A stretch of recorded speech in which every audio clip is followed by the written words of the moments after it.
apparently these two products are supposed to give you bomb, luscious, plump, smooth lips, so we're trying it. This is the SpectraLite LipWare Pro Mask from Dr. Dennis Gross.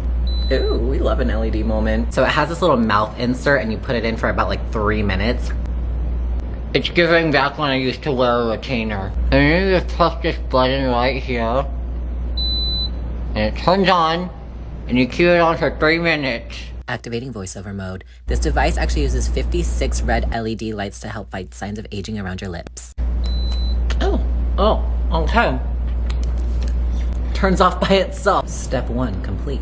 Now we go in with a plump and repair lip treatment. We're gonna do one little pump, then plump. Honestly, even one pump might have been too much. And not for anything else, this looks like a really good gloss. Okay, I'm starting to feel it plump a little bit. Oh, you actually can wear this over lip color if you want to. Oh, that is tingling. That means it's working! Okay, verdict is in. So the mask, because she's LED, you want to use her over time to see results.